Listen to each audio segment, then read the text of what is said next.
हरे कृष्णा। आप सभी श्रद्धालु भक्तों को अजा एकादशी की हार्दिक शुभकामना। भादो मास में श्री कृष्ण पक्ष में आने वाली इस एकादशी को अजा एकादशी कहा जाता है। शास्त्रों में इसका महत्व इतना बताया गया है कि इस दिन व्रत, पूजा और कथा श्रवण करने वाला हर भक्त पापों से मुक्त होकर भगवान विष्णु के धाम की प्राप्ति करती है। अजा एकादशी का महत्व पौराणिक मान्यताओं के अनुसार अजा एकादशी का व्रत रखने से मनुष्य के सारे पाप नष्ट हो जाते हैं और मोक्ष की प्राप्ति होती। भगवान श्री कृष्ण अर्जुन से इस व्रत के फल के बारे में बताया हुआ है कि यह व्रत करने से मनुष्य के अनेक जन्मों के पाप से भी मुक्त हो जाता है। जो भी व्यक्ति श्रद्धालु पूर्ण से इस व्रत का पालन करता है उसे मृत्यु के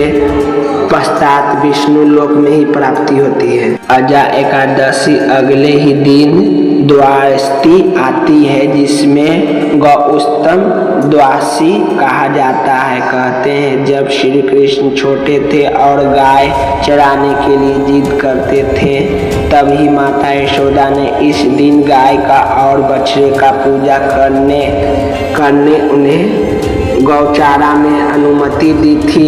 इसी कारण से इस दिन संतान की उन्नति, सुरक्षा और सुख की शांति के लिए गौस्तम द्वादशी का व्रत रखना चाहिए। साल 2025 में अजा एकादशी व्रत 19 अगस्त मंगलवार को रखा जाएगा। इस दिन प्राप्त काल से ही भक्त व्रत और संकल्प लेकर भगवान विष्णु की पूजा करेंगे। ब्रह्म मुहूर्त का समय सुबह 4:32 से 5:20 तक, सूर्योदय सुबह 6:08 और सूर्यास्त शाम 6:52।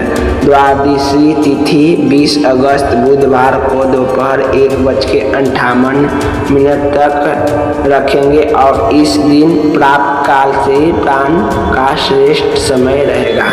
व्रत की विधि: इस दिन सुबह स्नान करें, व्रत का संकल्प ले, भगवान विष्णु के सामने दीप जलाए, तुलसी पत्र पंचामृत फलों की पूजा करें, दिन भर व्रत की कीर्ति करें, कथा श्रवण करें और संभव हो तो रात भर जागरण करें। अगले दिन द्वादशी तिथि का ब्राह्मण या किसी योग्य व्यक्ति को दान देकर व्रत का पालन करें।